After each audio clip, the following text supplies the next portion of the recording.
Terima kasih Tuhan, kami bersyukur. Setiap pagi kami boleh datang bersekutu,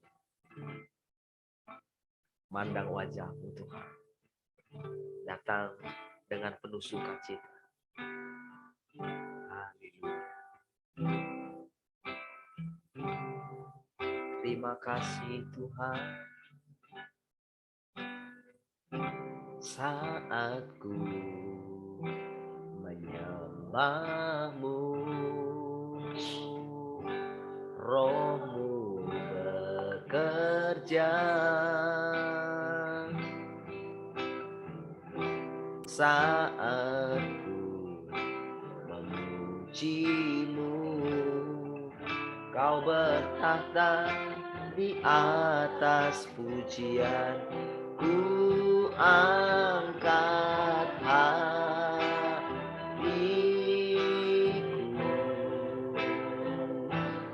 ku pandang kekudusan-Mu. Saat ku sembah, ku puji-Mu, ku rasakan kehadiran-Mu Tuhan. Saat ku menyembah-Mu, saat ku menyembah-Mu, Roh-Mu bekerja. Saat ku memuji-Mu, Kau bertahta di atas pujian. Ku angkat hatiku, ku pandang kekudusan-Mu. Saat ku sembah, ku puji-Mu, ku rasakan kehadiran-Mu Tuhan.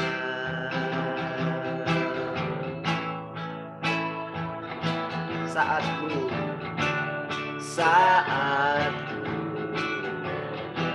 menyembah-Mu, Roh-Mu bekerja. Saat ku memuji-Mu, Kau bertahta di atas pujian. Ku angkat hatiku, ku pandang kekudusan-Mu. Saat ku sembah, ku puji-Mu, ku rasakan kehadiran. Ku angkat hatiku, ku pandang kekudusan-Mu. Saat ku sembah, ku puji-Mu, ku rasakan kehadiran. Sekali lagi katakan, ku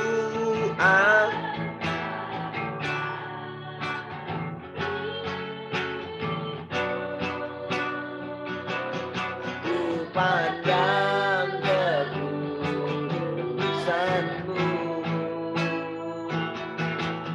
Saat ku sembah, ku puji-Mu, ku rasakan kehadiran-Mu Tuhan. Saat ku sembah, ku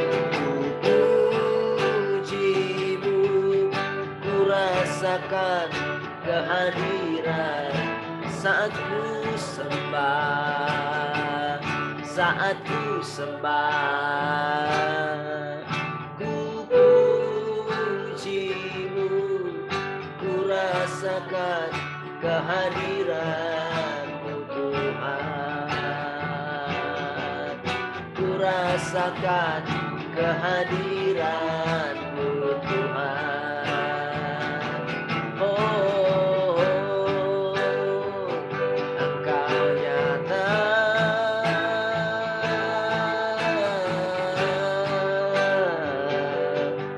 Tuhan.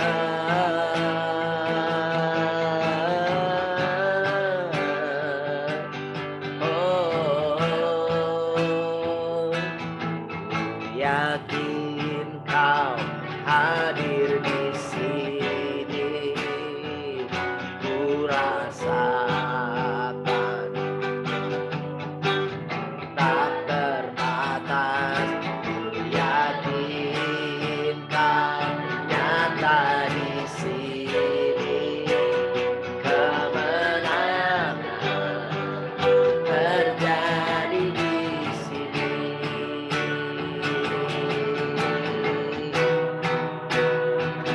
Ku yakin Kau hadir di sini, ku rasakan kuasa yang tak terbatas. Ku yakin Kau nyata di sini, kemenangan terjadi di sini. Ku menyembah,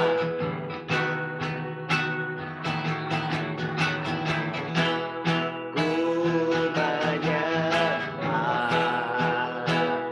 dalam kudus hadirat-Mu.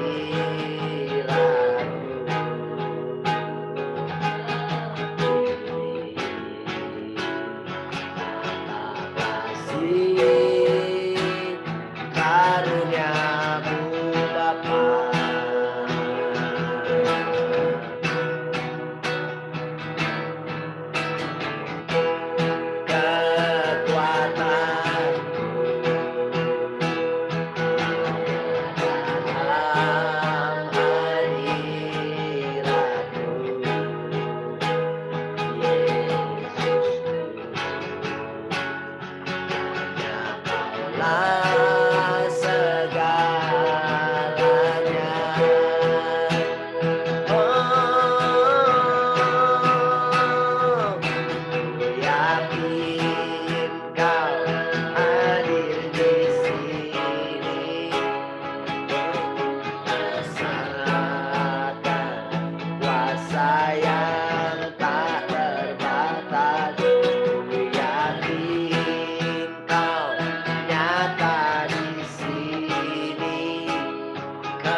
rasakan kuasa yang tak terbatas.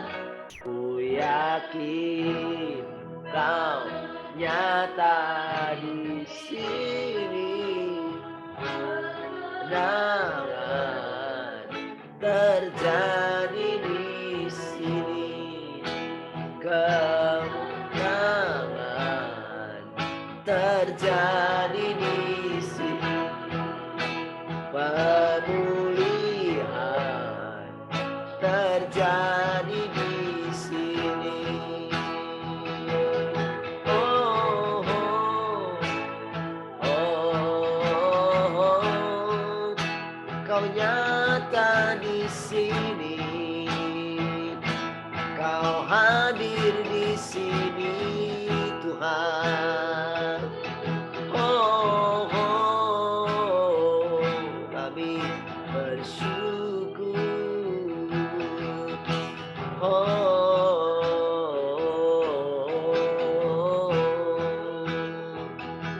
Yesus.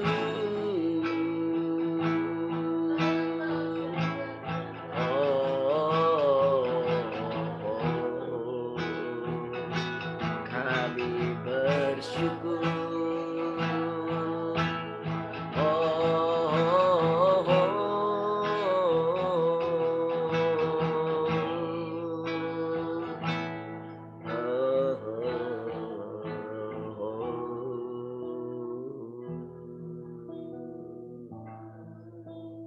Kaulah segalanya.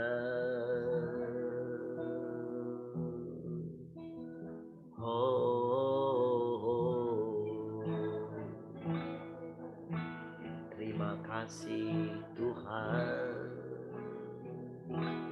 kami dapat menyembah-Mu.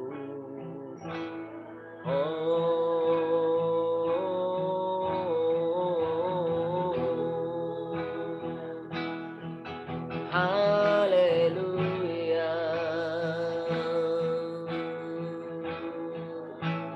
Syukur buat kebaikan-Mu. Syukur buat kasih-Mu.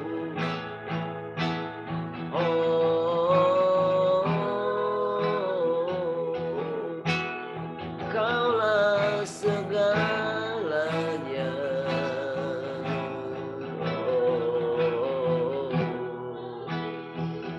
Haleluya.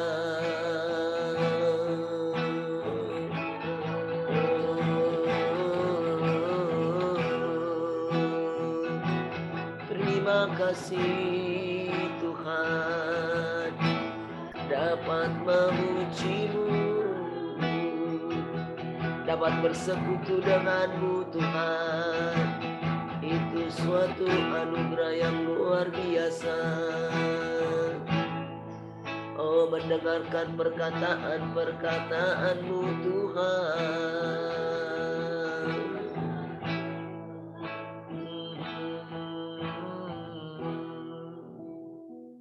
Terima kasih Tuhan, kami bersyukur pagi hari ini. Setiap pagi ketika kami bersekutu dengan Engkau Tuhan, kami boleh merasakan aliran-aliran air hidup mulai mengalir dari tahta-Mu Tuhan, membanjiri kami Tuhan. Terima kasih Tuhan, terima kasih. Kami bersyukur kami boleh menjadi seperti pohon yang ditanam di tepi aliran air. Dan Engkau sendiri adalah aliran-aliran air hidup itu. Kami boleh menyelam kehidupan daripada Engkau. Haleluya.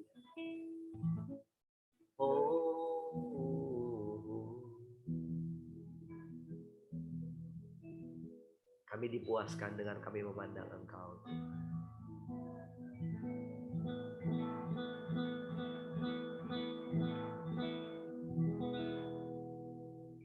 Terima kasih Tuhan, silakan berbicara bagi kami, menyampaikan hikmat-Mu.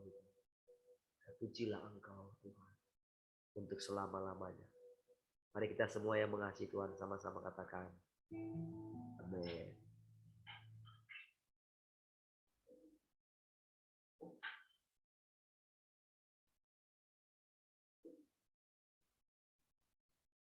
Baik, shalom semua. Selamat pagi.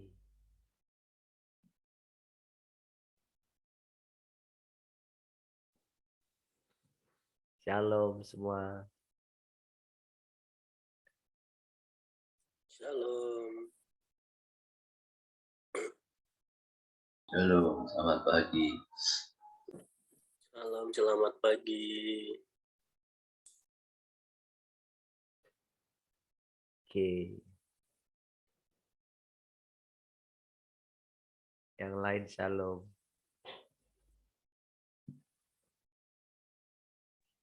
Shalom semua. Selamat pagi. Baik, Tuhan. Shalom juga teman-teman yang di radio ya. Tadi ada 6. Tadi jam 4:30 itu ada. Begitu buka radio ada 4 tadi ya. Kemungkinan ada yang pas kalau lagu-lagu pagi itu mungkin ada orang yang buka radio ya. Dari luar ya. Karena kalau lihat jadi 3 ini mungkin ada yang dari luar ya. Ya, sekarang masih 3 ya. Oke, baik. Puji Tuhan, saudara. Sedikit ini ya, mungkin perkembangan ini ya. Semalam sudah saya singgung juga ya, teknologi ya. Jadi sudah ada yang mengumumkan pertama kali ya, gereja NDC. Dia menyebutnya gereja NDC ya di situ ya. Ada yang sudah mendengar atau membuka itunya ya? Ada? Gereja NDC Metaverse. Ada? Kalau yang naik haji Metaverse kan sudah ada ya. Sebagai bagian dari pariwisata walaupun ditentang habis-habisan ya sama ini di Indonesia secara khusus ya yang kita dengar ya tentang. Tapi kemungkinan besarnya itu akan bisa apa ya, pasti akan ini saudara booming ya, karena kan manusia terus dipaksa untuk mengikuti kemajuan zaman ya, kemajuan zamannya dunia sih sebetulnya di sini ya, masuk ke puncak ya. Tapi saudara, kita tahu saudara memang dari dulu saudara kemajuan teknologi dunia ya selalu diikuti dengan memang makan korban selalu ke situ ya.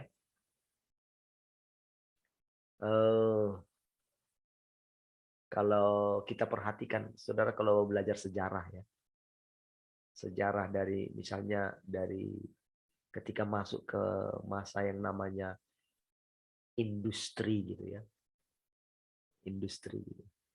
Terus sebelum itu kan masuk ke pertambangan ya, ketika mulai ditemukan gitu ya, ketika masuk ke mulainya ini ya kendaraan bermotor gitu ya, itu kan bahan bakarnya itu kan minyak ya, bahan bakar minyak.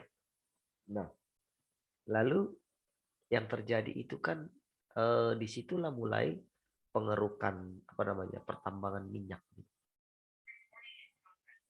ya. Dan itu memang wah itu keserakahan itu saudara itu yang mengerikan sekali. Kalau ikuti sejarahnya peradaban dunia ya, itu memang oleh karena keserakahan manusia gitu ya.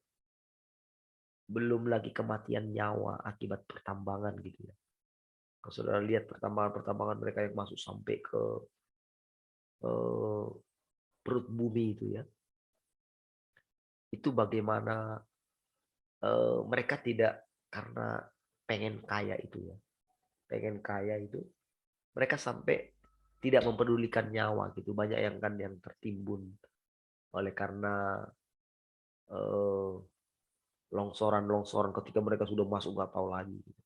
Apalagi kalau dia itu pertambangan tradisional gitu, banyak sekali ya mengalami kematian gitu ya. Nah, itu terus berlanjut saudara. Belum lagi karena buruh gitu ya. Itu dari dulu saudara. Dari sejak zaman mulai masuklah ke situ ya, pertambangan ke dunia industri gitu ya, pabrik-pabrik segala macam gitu ya. Dan sampai kita lihat itu sekarang ini nggak pernah berhenti gitu ya. Dan kalau kita lihat sekarang itu yang terakhir itu mungkin di dunia metaverse ini saudara, itu kan harus butuh nanti eh, kualitas internet yang sangat tinggi sekali. Ya, dan mereka sudah mengatakan bahwa kenapa 5G itu eh, belum diluncurkan, saudara.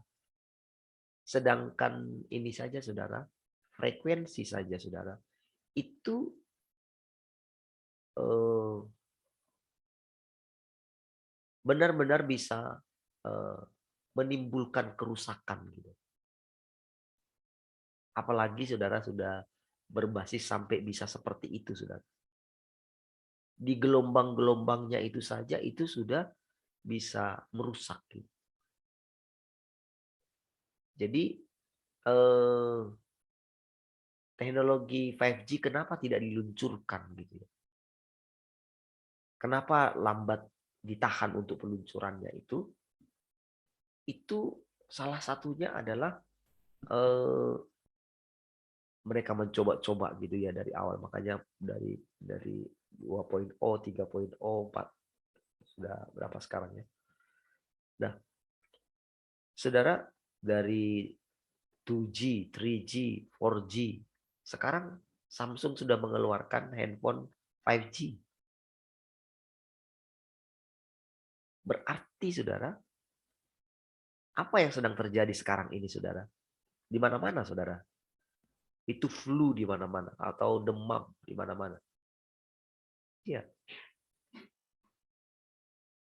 Karena sudah mulai diluncurkan toh. Kalau orang yang memang ini awam sekali nggak mempedulikan. Tapi saudara, pada kenyataannya memang demikian saudara. Dan itu kan sekarang kan berarti begitu mulai saudara, justru kan yang paling itu duluan itu kan adalah dari agama sebelah ya, langsung mengatakan itu sesuatu yang sangat ini saudara. Tapi nampaknya memang tidak terbendung. Tidak terbendung saudara karena begitu banyaknya antrian saudara. Dan justru nanti para ulama lah yang akan dipakai mencari ayat untuk membuat itu menjadi bisa diterima. Disitulah saudara nanti terjadi kebingungan yang sangat ya. Termasuk juga nanti gereja-gereja. Gitu. Jadi saudara, ini seperti Facebook yang duluan melakukan terobosan ya. Dia bilang gitu ya. Dia beli ya. Mereka berjuang tuh. Siapa yang duluan gitu. Karena pasti saudara itu omsetnya waduh. Karena keserakahan ingin memperoleh dunia ini saudara. Semua orang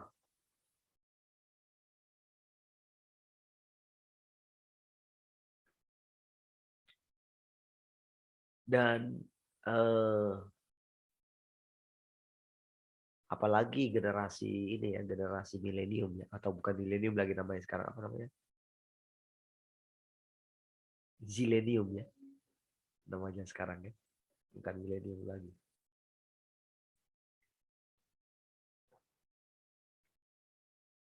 Itu akan sasarannya ya. Dan kalau memang selama ini mereka sangat merindukan ibadah-ibadah yang seperti itu ya, kan sempat memang eh, pada awalnya kan mereka ini kan hanya ini ya, kayak eh, apa namanya, grup band rohani ya sebetulnya ya, atau apa namanya itu ya, eh, yang mengeluarkan album-album rohani gitu loh sebetulnya ya awalnya kan. Nah tapi membuat akhirnya mereka itu jadi kayak gereja gitu, kayak JPCC dulu seperti itu juga awalnya. Mereka melakukan konser-konser gitu ya, akhirnya itu jadi kayak gereja anak-anak muda itu. Sekarang lagi ada kan gereja 1 jam saja itu kan. Nah, jadi mereka memang menemukan pasarnya gitu ya. Jadi benar-benar mereka itu eh,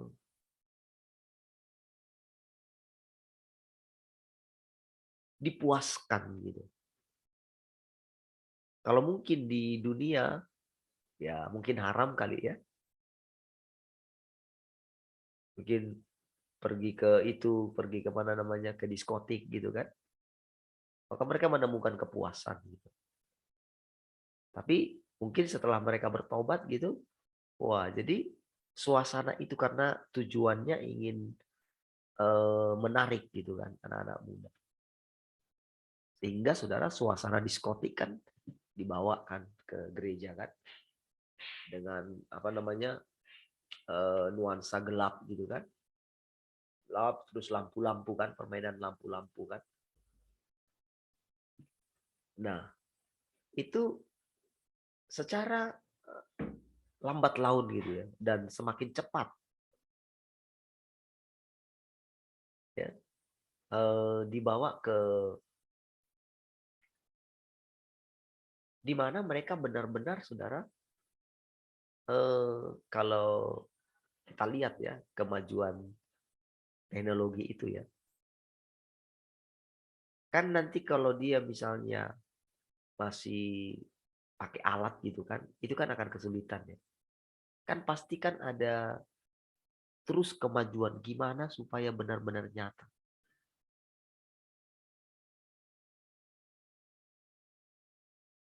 Saya bisa bayangkan gimana benar-benar nyata.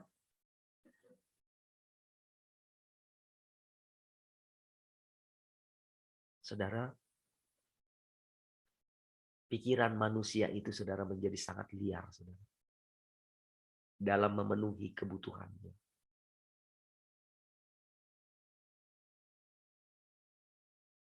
Disitulah sebetulnya saudara, di mana apa yang sudah dikatakan sejak awal saudara. Bagaimana mereka sampai seluruh jaringan dalam tubuh manusia ini saudara, sampai benar-benar bisa masuk ke situ. Pastikan ada sesuatu yang dimasukkan ke dalam tubuh. Sampai nanti itu semuanya bisa. Karena kebutuhan manusia yang dipenuhi.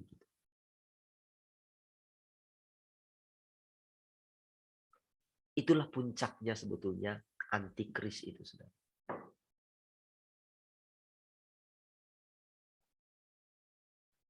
Jadi dari puncak teknologi itu saudara,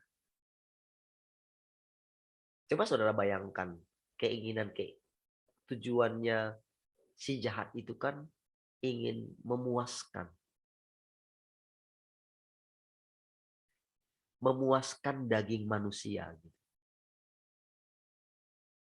Baik dari segi mungkin agamawi ya, dari segi materi gitu ya.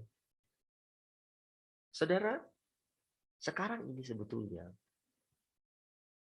orang-orang percaya itu sudah tidak sadar lagi, saudara, bagaimana dunia ini sudah benar-benar menjerat gitu, itu benar-benar sudah tidak sadar. Ketika hati manusia itu tidak bisa berpaling dari dunia, tidak bisa berpaling dari keinginan materi, keinginan benda-benda dunia, kalau dia nggak bisa berpaling dari situ, saudara, bahkan sekarang semakin sulit berpaling dari situ. Sebetulnya disitulah, saudara, orang itu sedang ditenggelamkan semakin jauh daripada Tuhan. Dan orang-orang percaya ini, saudara, di apa namanya, di golongan agama apa saja gitu. Saudara, baru-baru ini, saudara, kan sudah mulai dibuat peraturan ya untuk masalah masjid ya. Tahukah saudara, saya perhatikan di situ ya cara membuat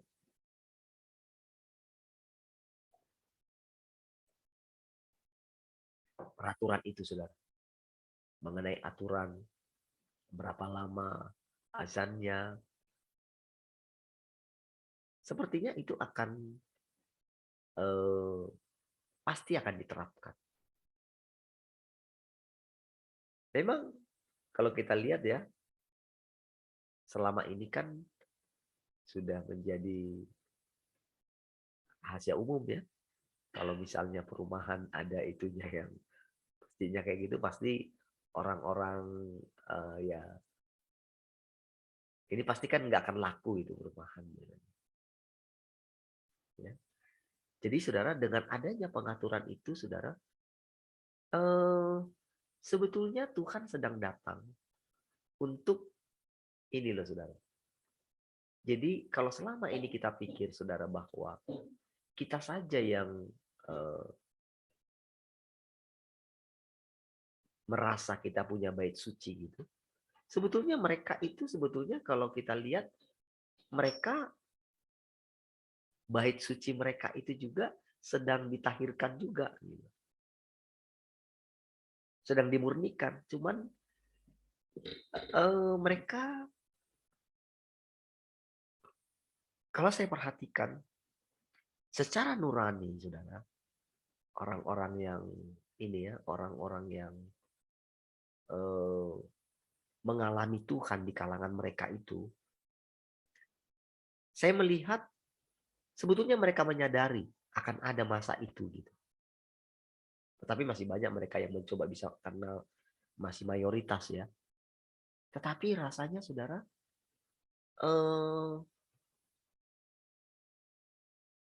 memang Tuhan mengizinkannya gitu, supaya mereka itu benar-benar mencari Tuhan yang sejati.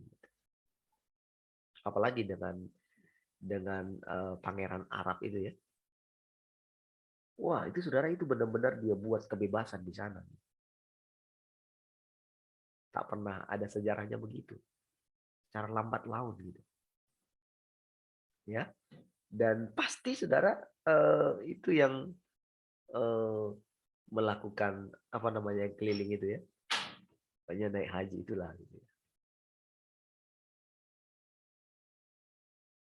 Itu pasti nanti ya orang-orang yang penasaran kan gitu kan.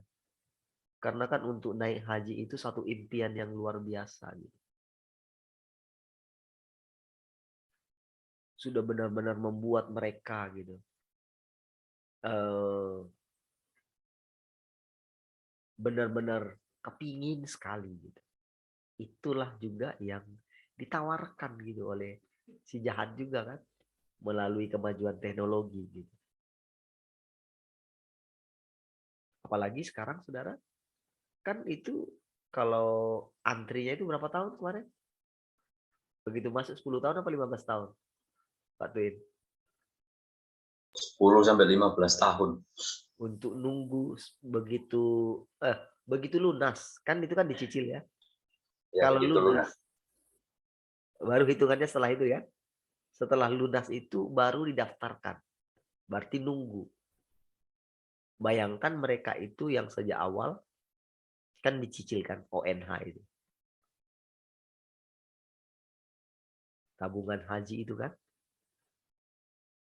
Dan yang ramai dibicarakan sudah dipakai itu sudah. Mau bilang apa?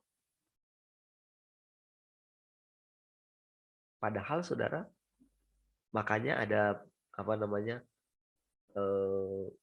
Kenapa kok kita nggak dapat kuota?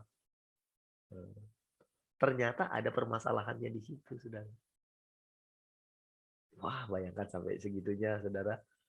Bayangkan lagi ini mau naik. Naiknya itu nggak tanggung-tanggung, saudara. Karena kan di sana kan sudah, bayangkan kalau jarak misalnya 2 meter gitu loh. Dari yang biasanya padat sekali gitu. Berarti kan kuotanya jadi turun sekali dong. Sementara itu harus bulan haji.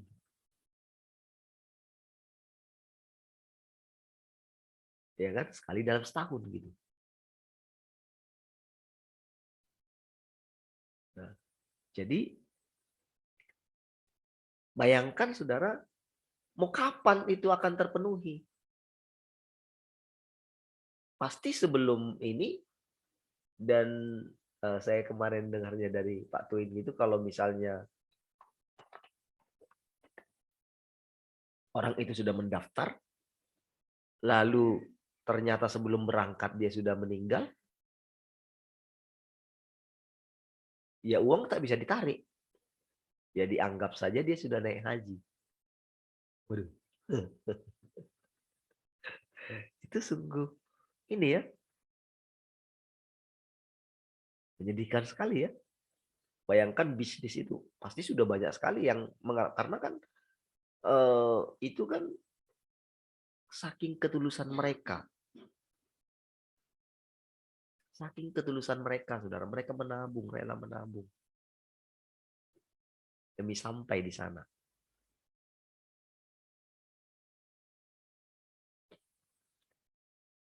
Dan ada tawaran ini, saudara. Tawaran metaverse itu. Bayangkan. Ya. Jadi, coba-coba katanya gitu. Ya kan? Dan ya mereka benar-benar bisa merasakan sensasinya gitu kan.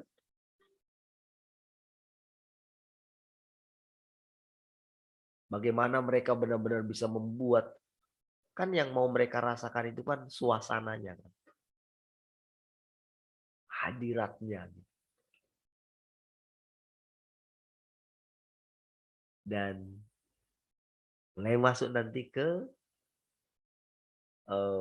kalau yang ibadah kan, kalau mungkin ini ya mungkin gereja yang paling ini gitu loh, saudara. Jadi kalau dulu kan memang sudah jelas sebetulnya saudara sudah entertain gitu. Dan waktu pandemi saudara itu kan boleh dikatakan kan hilangnya suasana itu gitu. Kan cukup lama hilang gitu. Dan kalaupun mereka berani melakukan ibadah, itu nggak berani kan. Banyak sekali kan. Nggak bisa. Sampai hari ini gitu. Tak berani. Benar-benar bebas gitu. Jadi mereka benar-benar mengalami kebebasan nantinya dengan itu. Makanya saudara, kalau kita lihat memang saudara, memang betul saudara dengan sekarang ini saudara, kalau tidak benar-benar urgent sekali memang untuk sekarang ini memang ya tidak keluar-keluar gitu. Karena memang iya sudah benar memang itu dengan banyaknya sakit sekarang, demam segala macam itu memang terjadi juga polusi udara yang sangat tinggi sekali gitu. Selain juga itu tadi teknologi 5G dan 6G itu saudara. Itu memang jadi benar-benar memang itu memaksa orang untuk di rumah. Wah itu saudara, kalau kita lihat caranya ya, keserakahan manusia itu ya. Coba lihat betapa teraturnya saudara. Sistem yang mereka buat ini. Yang sudah terjadi itu. Membuat ya pastilah gitu. Akan masuk ke area situ gitu. Semua bisnis juga di rumah pada akhirnya.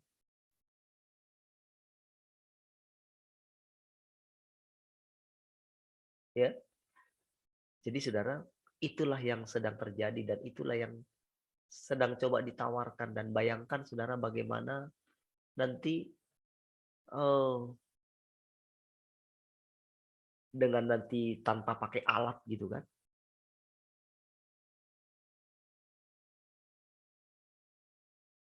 Tubuh manusia benar-benar bisa masuk ke area situ. Saudara. Betapa hancurnya. Nah, disinilah saudara, kita semakin mengerti saudara panggilan kita saudara. Kita semakin mengerti kenapa Tuhan melakukan pekerjaan yang sangat detail atas kita saudara.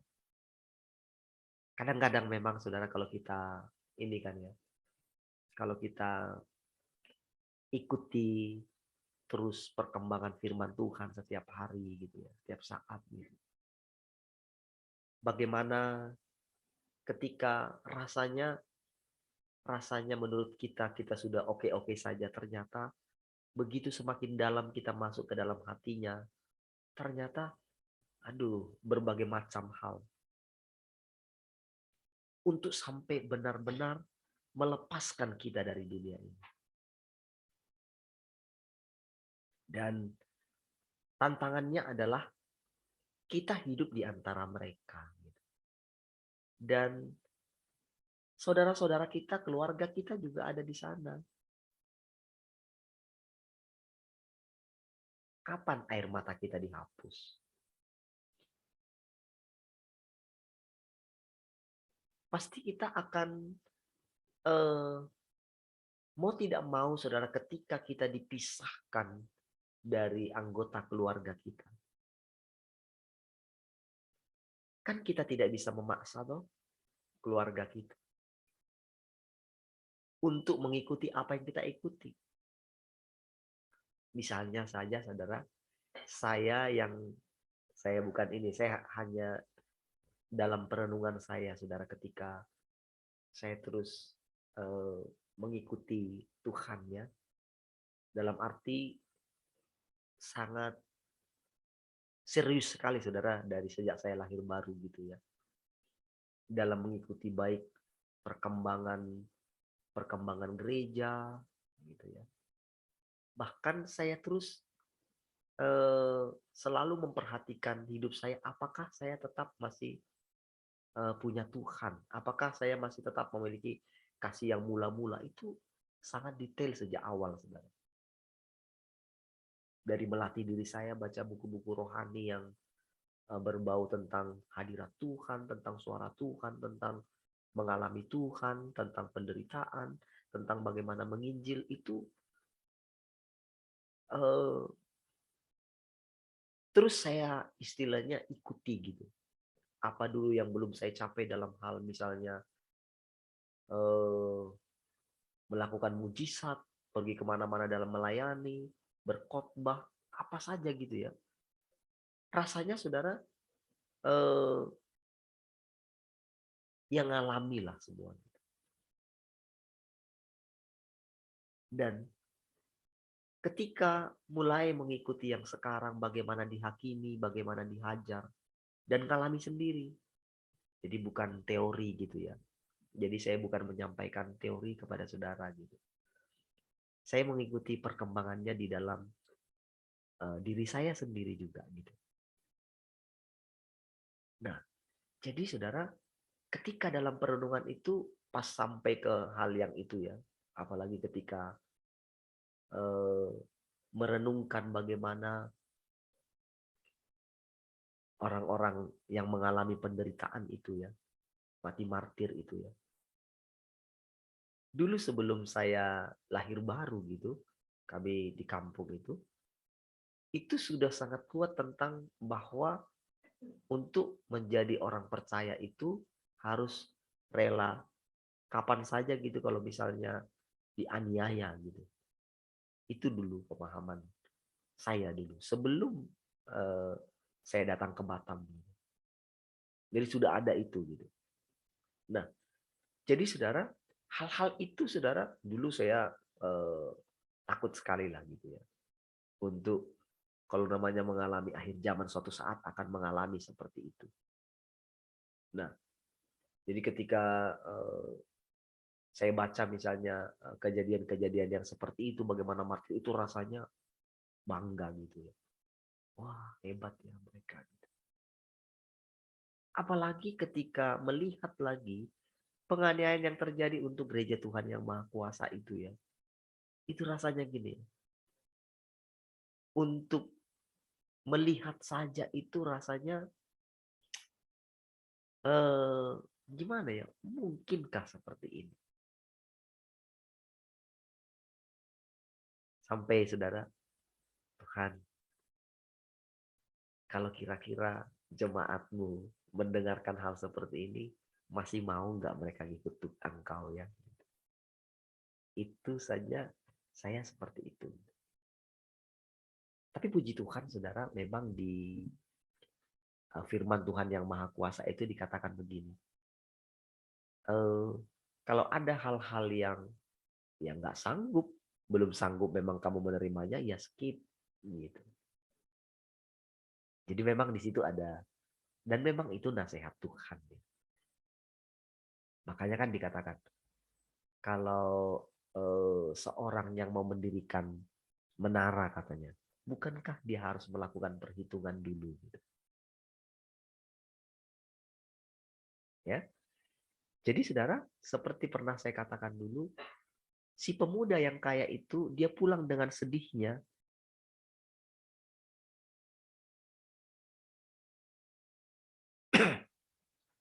Lalu Tuhan mengatakan, betapa sulitnya orang kaya, orang yang beruang masuk dalam kerajaan sorga. Saudara, seolah-olah cerita itu berhenti sampai di situ kan? Tidak, saudara. Cerita itu tidak berhenti sampai di situ. Saudara. Karena berikutnya, saudara, ada juga dipakai orang-orang kaya, Yusuf dari Arimatea. Ternyata dia diperkenan. Dia dipilih oleh Tuhan untuk menurunkan jenazahnya Tuhan kan.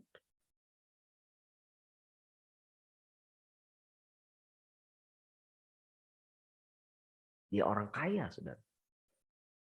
Banyak juga perempuan-perempuan kaya yang diperkenankan untuk melayani makannya Tuhan pada waktu itu, saudara. Izinkan. Nah, berarti kan mereka diizinkan untuk mengikuti Tuhan, toh? Dan Tuhan tidak menyinggungkan kekayaan mereka, kan? Kenapa Tuhan bilang kepada pemuda kaya itu, saudara, juallah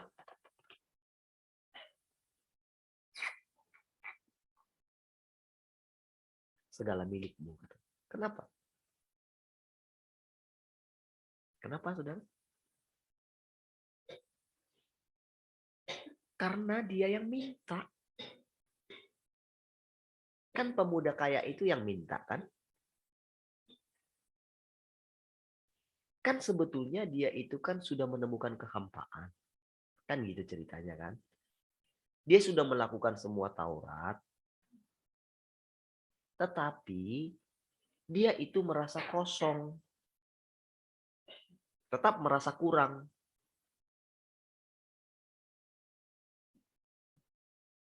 Dia benar-benar tulus. ingin mau mendapatkan hidup yang kekal. Sejak muda dia sudah melakukan.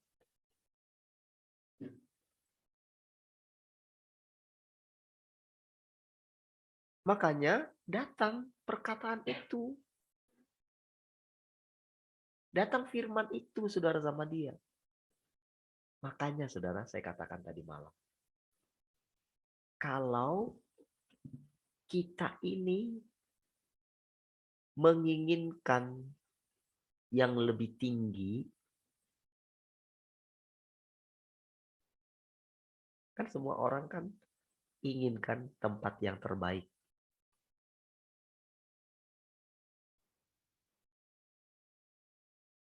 Dan semua kita memang pada akhirnya begitu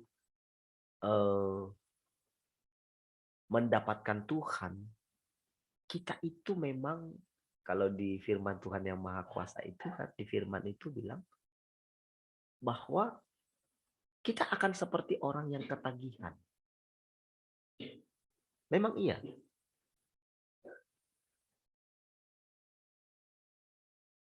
Kita jadi terikat kepada Tuhan dengan sendirinya. Nah, jadi memang ketika terjadi seperti itu, maka di saat yang sama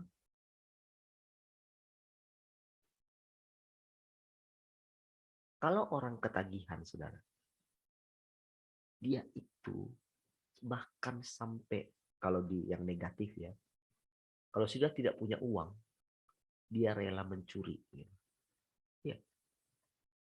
Makanya kadang kalau dia anak muda gitu, dia jual harta orang tuanya. Dia tipu, dia curi uang bapaknya. Saudara, demikian juga dengan kita.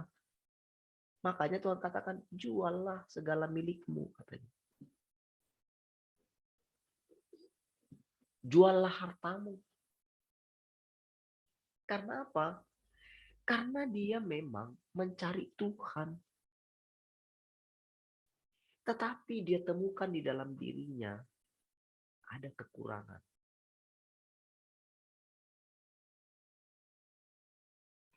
Saudara, sudah lihat sekarang dilemanya kita, saudara?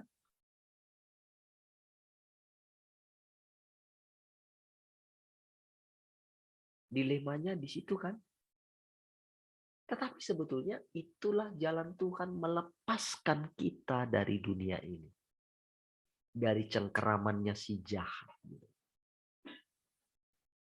Dan kita lihat sekarang dunia sudah masuk sampai di area situ.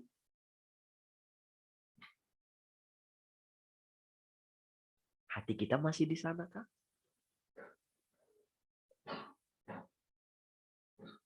Hati kita masih tinggal di sana kah? Jadi saudara, dengan sekarang dia bawa kita mengalami hal-hal ini dan dibuka mata kita. Jadi saudara, ketika kita mendengarkan firman itu bukan sekedar kita jadi mengetahui sesuatu gitu. Oh, begitu ya. Oh, aku akan begini. Bukan. Itu akan membuat kita itu berpikir gitu. Inilah sebetulnya yang disebut menjadi manusia normal gitu. Selama ini saudara, kekristenan itu apalagi dengan karismatik gitu ya. Itu ada sesuatu hal yang boleh dikatakan itu tidak normal. Karena pekerjaan roh yang kuat.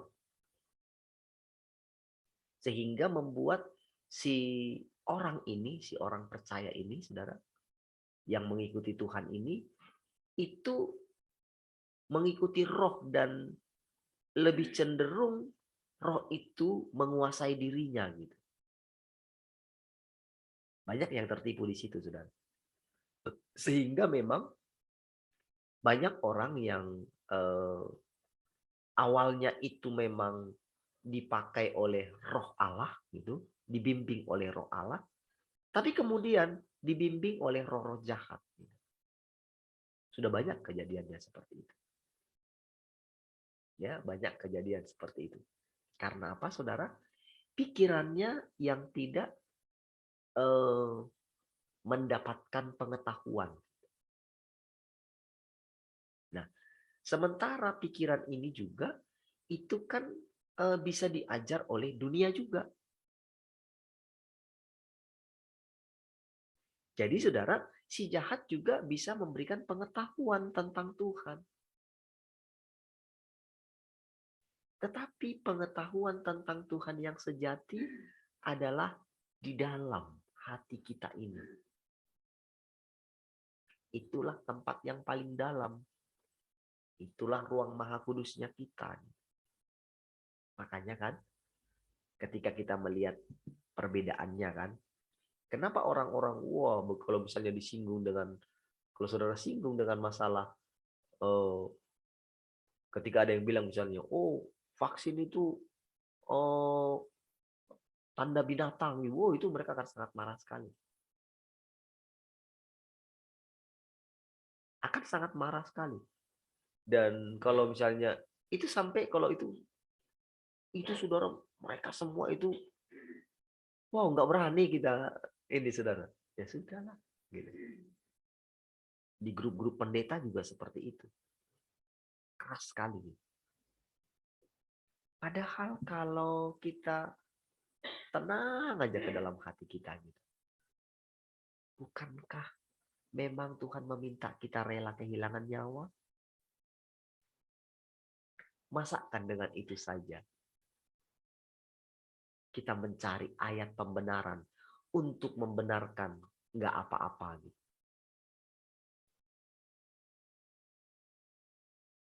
Bahkan yang tadinya mungkin wah sungguh-sungguh dia tambah hamba Tuhan besar. Oh justru mereka jadi propaganda untuk mensukseskan program itu, saudara. Bukankah saudara unsurnya itu kan takut kehilangan nyawa kan? Karena banyaknya orang yang meninggal, banyaknya pendeta yang meninggal. Oh ini dari Tuhan gitu. Lah. Mereka pakai ayat yang lain untuk membenarkan itu. Kalau sekarang kita jernih berpikir ya.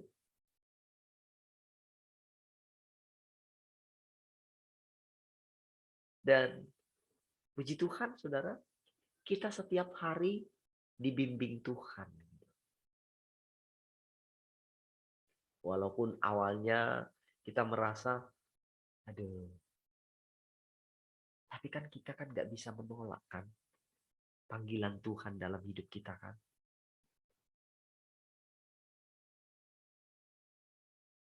Tak peduli masa lalu, kata. Engkau telah memilihku. Oh, saudara, perkataan itu begitu luar biasa. Saudara. Dan ternyata, saudara, untuk kita itu benar-benar bisa melewati semua, bagaimana kita bisa menyerahkan hati kita kepada Tuhan itu pekerjaan Tuhan, saudara. Itu kehebatan Tuhan, saudara. Benar, saudara. Dan benar-benar kita bisa merasakan sampai iblis itu tidak punya kesempatan, tidak punya area apapun dalam hidup kita untuk dikuasainya lagi. Saudara, banyak orang berpikirkan melawan si jahat itu, lawanlah iblis, maka dia akan lari daripadamu. Konotasinya apa, saudara? Lawan dengan iman kan? Lawan dengan iman, pakai perkataan iman, tengking segala macam. Itulah yang masih menguasai gereja selama ini kan. Oh, orang-orang masih melakukan peperangan rohani, tengking segala macam. Pikirnya iblis akan berkurang. Berkurang kan? Gak pernah berkurang kan? Justru dia, saudara, menginginkan itu. Dia gak masalah, saudara.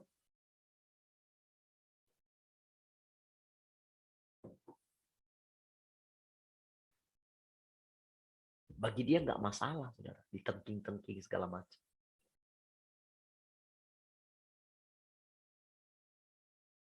Justru saudara, yang dites, yang diuji oleh si jahat dari orang percaya adalah supaya dia membuktikan bahwa dia anak Allah. Buktikan kamu anak Allah. Oh, kamu kan punya kuasa. Tapi kan itu kan nggak diketahui oleh si orang yang sedang diuji ini, saudara.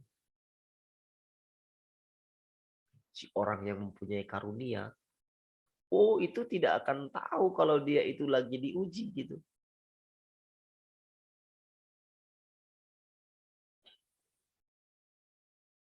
Ketika kita harus mendoakan orang gitu kan.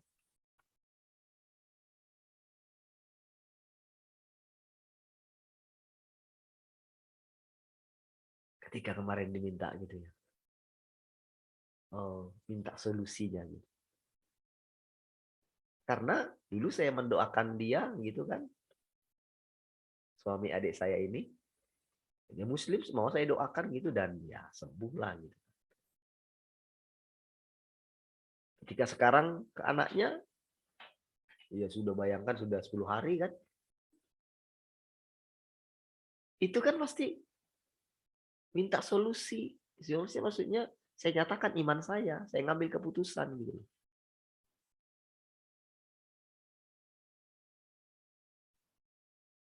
Ketika harus di situ saudara saya tanya Tuhan, aduh, kok bisa ya nggak ada Tuhan? Nggak ada iman yang kemarin itu kok bisa ya? Kok saya malah ragu ya?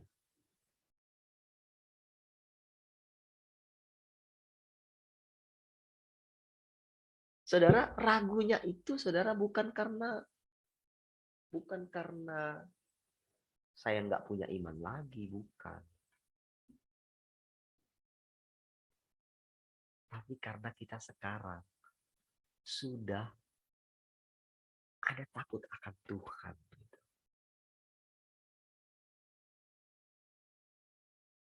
Nah, si jahat ini, saudara, membuat orang percaya itu tetap ada di situ.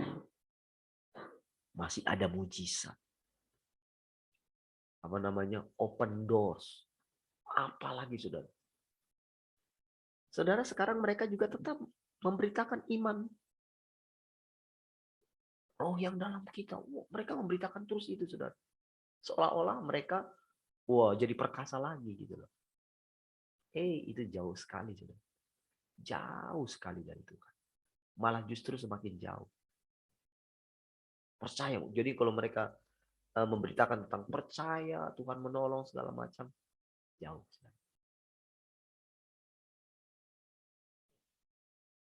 Jadi ada tahapan yang sudah kita lewati.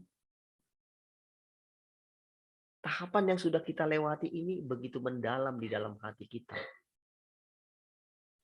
Kita jadi mengerti apa itu takut akan Tuhan. Kita tidak berani bertindak tanpa dipimpin oleh Roh Tuhan. Dan ini bukan lagi, jadi Roh Tuhan ini bukan seperti yang kemarin kita bilang. Jadi yang di dalam kitab Roma itu yang dikatakan anak Allah itu dipimpin oleh Roh Allah. Nah, itu bukan. Itu sudah lebih dari situ. Karena sekarang Tuhannya itu menjadi daging. Hidup dalam kita. Jadi Tuhan yang sama ini, saudara, daging yang sama ini, yang mengalahkan iblis sampai ke dunia orang mati. Bapa, kalau boleh, lalukanlah cawan ini. Sebelum sampai ke situ dia 3 kali menceritakan tentang penderitaannya. Tapi murid-murid Tuhan tidak pernah ngeh apa sebetulnya tujuannya Tuhan.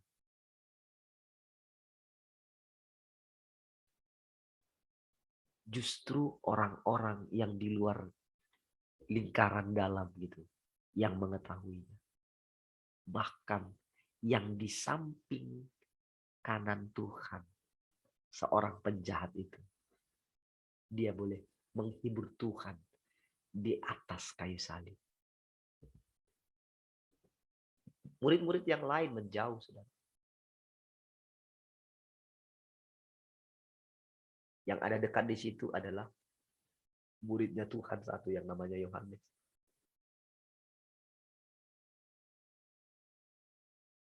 Yang menyerahkan ibunya untuk tinggal sama Yohanes.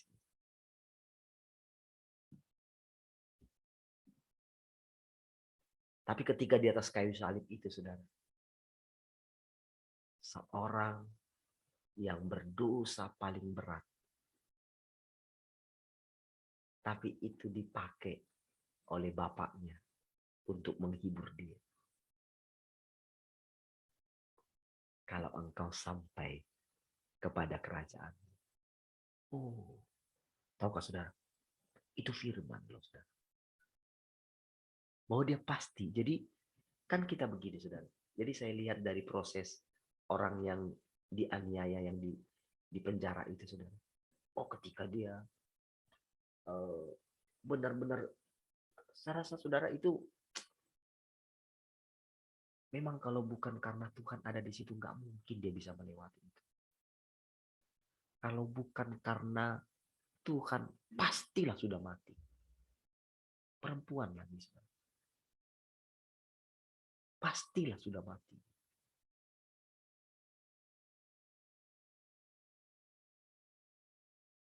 Karena saya bayangkan begini, saudara. Dengan kondisi demam dikit aja gitu. Mau mandi gitu, takutnya luar biasa. Karena nanti akan gini. Nanti akan, karena pernah punya pengalaman kayak gitu. Kena dikit air dingin gitu ya. Itu langsung rasanya menggigil gitu. Dan kalau sudah menggigil kayak gitu kan, kita butuh selimut. Kita masih ada selimut. Dia jadi selimut yang ada pernah dibawa dia gitu dalam perjalanan, pakaian-pakaian hangat gitu. Itu semuanya diambil, bahkan tinggal bajunya itu pun sudah robek-robek. Dibuka lagi jendela, saudara. Pada waktu itu musim dingin.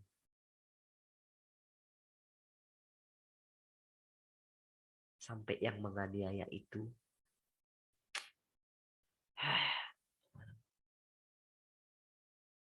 pun masih terus, saudara. Besoknya masih lagi. Sampai 6 hari itu. Tapi saudara, setiap kali dia sudah rasanya sudah mau mati gitu. Dia sudah lakukan mati aja langsung.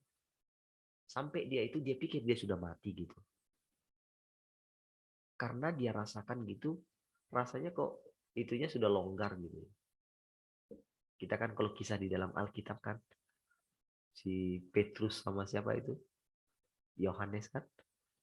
Yakobus ya? Yang di dalam penjara itu kan?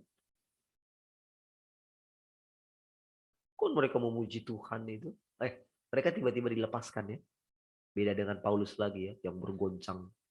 Wah, rasanya itu kan hebat ya. Bayangkan saudara, bagaimana orang-orang kudus itu melihat itu. Dan tahukah saudara, mereka melihat Tuhan ada di samping si orang yang mengalami aniaya ini. Jadi si orang yang mengalami aniaya itu persis merasakan Tuhan ada di sampingnya. Ketika apa, saudara? Ketika dia mengingat satu perkataan Tuhan dari firman Tuhan itu, saudara. Jadi si orang ini bukan tokohnya yang bukan istilahnya Tuhan yang datang kedua kali dalam wujud perempuan itu, saudara. Karena dia mengatakan lalu aku teringat. Jadi dia ini dia seorang yang hancur gitu ya. Keluarganya gitu dari kecil gitu ya. Meninggal ibunya. Pokoknya dia sangat menderita sekali lah. Jadi setelah dia mendengarkan Injil dari firman Tuhan yang Maha Kuasa itu dari teman-temannya itu membuat dia menginjil gitu. Ya. Jadi saudara, ketika jadi setiap perkataan firman Tuhan itu seperti membawa dia itu ke alam yang lain gitu. Jadi benar-benar saya boleh merasakan, saya boleh mengerti itu saudara. Makanya saya bisa mengerti apa yang dikatakan oleh si yang di samping kanan Tuhan itu, saudara. Kalau engkau sampai kepada kerajaan. Wow, kan pada waktu itu kan seperti terasa sampai jam 3 itu ya ceritanya ya. Itu kan kan di jam 3-nya itu sore itu. Berarti kan itu di masa itu ada masa jeda gitu ceritanya. Di mana dia merasakan semua penderitaan itu sudah darahnya itu mengucur gitu. Jadi saudara perkataan itu saudara. Jadi saya jadi ingat gitu ketika si yang dianiaya ini mendengarkan, jadi dia menyanyi. Jadi pas dia siuman, dia pikir dia sudah mati gitu ya. Apalagi yang paling terakhir itu saudara ketika dia dikasih obat untuk membuat kehilangan kesadaran itu. Sampai dia pikir dia sudah mati. Yang membuat dia sadar dia masih hidup gitu adalah ketika penjaga itu saudara memukul badannya gitu. Dia masih terasa gitu. Dan masih didengarkan orang-orang itu bicara. Kita lihat apakah dia ini masih sadar enggak katanya gitu. Di situ saudara dia bilang gini, dalam hati saya tertawa. Dia bilang, dalam hati saya tertawa. Mereka pikir bisa bikin saya gila. Mereka tidak tahu Tuhan berdaulat di atas semua. Ketika dia menyadari dirinya itu masih sadar gitu. Dia bilang begini, pikiran saya benar-benar jernih gitu. Oh, saudara, di situ dia saudara makin teguh saudara. Wah, ternyata firman Tuhan tidak pernah gagal. Disitulah pengalaman dia benar-benar mengalami yang namanya Tuhan itu menyertai. Itulah jalan yang tidak mau dilalui oleh orang. Percaya banget. Akan takut. Tapi tahukah saudara? Syarat untuk memasuki kerajaan yang baru. Rela kehilangan nyawa. Saudara. Saudara, mungkin pikiran manusia kita akan berkata, gak usah sampai segitulah Pak. Kan ada jalan yang lain. Mungkin kita akan berkata, biarlah aku jadi, udahlah gak usah lah. Kalau gitu aku gak usah terlalu ini kali lah. Mengharapkan Tuhan gitu. Saudara gak ngerti, saudara. Kalau saudara sempat punya pemikiran, kadang-kadang saudara ketika saya bilang gitu ya, disitulah saya kadang-kadang saudara mengerti apa namanya memberontak terhadap Tuhan. Saudara, sebagai seorang gembala, ya, saya sekarang sebetulnya nggak berani saudara menyebut diri saya gembala gitu. Kecuali kalau Tuhan yang mengatakan kepada saya, kalau misalnya sama seperti kepada Petrus gitu. Tapi memang ketika dulu yang dia bilang ya, jangan takut Parlin. Akulah upah. Akulah perisainya. Upahmu akan sangat besar. Bagi saya saudara itu satu firman yang luar biasa. Bagi saya ya. Nah jadi seorang gembala itu saudara. akan berusaha, saudara, bagaimana supaya benar-benar kawanan itu, saudara, benar-benar berjumpa dengan gembala agungnya, gitu. Supaya tidak ada yang dimakan oleh si jahat. Gitu.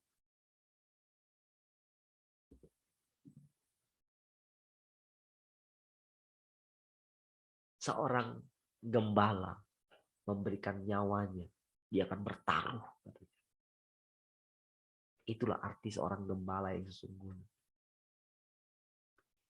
Kadang-kadang, saudara, kadang-kadang seorang gembala itu, gitu ya, bukan gembala yang agung kita, gitu. Kadang-kadang, saudara, itu gimana ya? Kadang-kadang menahan perkataan yang harusnya memang sudah disampaikan, apalagi di masa yang sekarang ini. Kadang-kadang memang Tuhan, kalau saya sampaikan ini, masih maukah mereka mengikut Engkau? Tapi tahukah, saudara, ini yang saya temukan dalam Tuhan. Ketika kita terus setiap hari mendengarkan perkataan Tuhan, saya tahu, saudara, Dia akan bawa kita kepada pengalaman itu. Tapi ingat, ini anugerahnya Tuhan. Pandanglah Tuhan terus, saudara. Saudara, ketika orang-orang yang mati martir itu mereka teriak, kan, sampai kapan engkau menyatakan keadilan, darah kami dibalaskan, katanya. Tuhan bilang apa? Kamu istirahat aja dulu. Sampai cukup, sampai genap jumlah orang-orang yang akan dianiaya seperti kamu. Saudara, kita mengikut Tuhan, saudara. Kita mengingini Tuhan, saudara. Kita itu natural, saudara.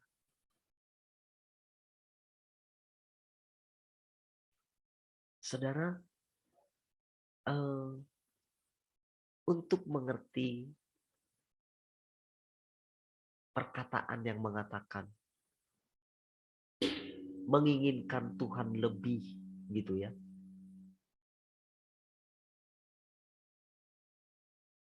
Duduk di sebelah kanan yang maha tinggi, hendak menyamai yang maha tinggi. Satu di sebelah kiri, satu di sebelah kanan, gitu ya. Saudara, itu semua adalah ide daripada si jahat. Saudara, tujuan kita adalah menjadi ciptaan seperti yang sudah ditetapkan oleh Sang Pencipta itu.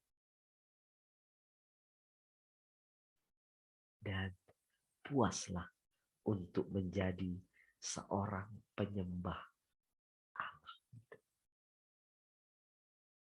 Menyembah Allah lewat hidup kita. Saudara, menghabiskan hidup kita setiap hari melakukan, dibimbing oleh Dia, melakukan hal-hal yang biasa,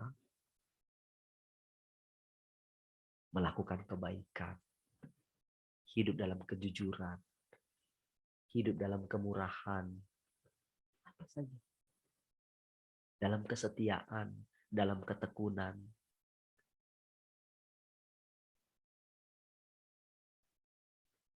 Melakukan hal-hal yang biasa yang bisa dirasakan oleh orang lain. Bukan yang tinggi-tinggi, yang wah pergi ke ujung bumi, itu bukan. Lakukan hal-hal yang sederhana, gitu. Maka kita akan melihat, saudara, ketika penderitaan datang kepada kita, kita tidak berusaha ingin keluar dari sana, tapi memandang Tuhan. Bagaimana tidak bersungut-sungut. Bagaimana kita berdoa. Apapun yang dihadapkan, ketika kita melihat berita apapun gitu ya. Tidak lagi kita asal berucap, saudara. Kita akan hati-hati dengan perkataan kita. Ketika kita mendidik anak. Nah, hal-hal kecil inilah, saudara. Bagaimana kita bersekutu bersama-sama. Saling memperhatikan satu dengan yang lain. Nah, jadi inilah hal-hal sederhana sebetulnya yang sudah harus ini ya. Bagaimana kita bergereja misalnya ya. Bagaimana kita menari untuk Tuhan. Tapi bukan lagi gini, saudara. Kita harus mengerti takut akan Tuhan. Ketika misalnya beribadah gitu, kita nggak lagi gitu kayak rutinitas nyanyiin lagunya. Bagaimana kita terjun gitu ya. Jadi yang di sini juga kalau saudara bikin lagu gitu, bisa juga bikin lagu ya. Nggak usah harus yang di jemaat anak-anak gitu kan. Saudara bikin di ini, saudara posting ke kita nyanyiin gitu kan.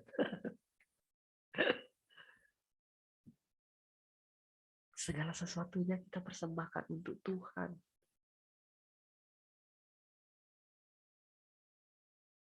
Ya. Jadi saudara,